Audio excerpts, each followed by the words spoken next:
A Japanese scientist has invented butt breathing. And no, I'm not just joking. Scientist Takanori Takabe was awarded an Ig Nobel Prize for inventing a way for human beings to breathe out of their butt and survive off of that amount of oxygen indefinitely. The Ig Nobel Prize is awarded to scientists that first make us laugh and then make us think. And this is a real thing. It actually has a huge impact on almost every field of medicine because it's an alternative to human lungs. And he first got the idea when he noticed that some animals were able to absorb oxygen in their rectum. So he started with animal experiments primarily on mammals and gave them perfluorocarbon, which is an extremely hyperoxygenated liquid, via enema or rectal catheter.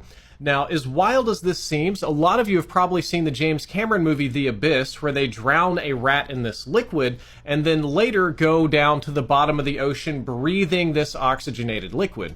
Well, what the scientist is basically doing, and we're just summarizing here for the sake of short form content, is put this underwater diving liquid, this hyperoxygenated liquid from the abyss, into the butts of various mammals that are similar to human beings, and it was discovered that it provided enough oxygen to their bloodstream for them to survive. It's not as good as lungs, it's not super healthy, but it does help them survive, and is very serious research. Cincinnati Children's, Tokyo Medicine, and Dental University think it might save lives. Here's another one of his images, and the reason that this can save lives is because if your lungs fail, right? If your lungs go down and you can't breathe, there aren't a whole lot of alternatives out there. There's not a whole lot people can do to oxygenate your blood, but now we do have this one alternative. You could give a patient a rectal catheter with perfluorocarbon and oxygenate their blood for quite a while. I think they can survive days on this, if I'm not mistaken.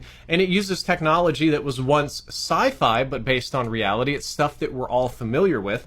And I think this can save lives. If you come into the hospital with your lungs collapsed, if you have a lung problem, if anything goes wrong, instead of being put on a vent or something, you can just get this and it's probably safer. We have an alternative way to oxygenate blood. So while the butt breathing story is very funny, and I laughed at it, and even this is, go ahead and crack a joke, but seriously, kind of nonsense in the article, this has a lot of potential. This could save and change lives, no joke. So I'm extremely impressed at the absolute outside of the box absurdity of this idea and at how well it works.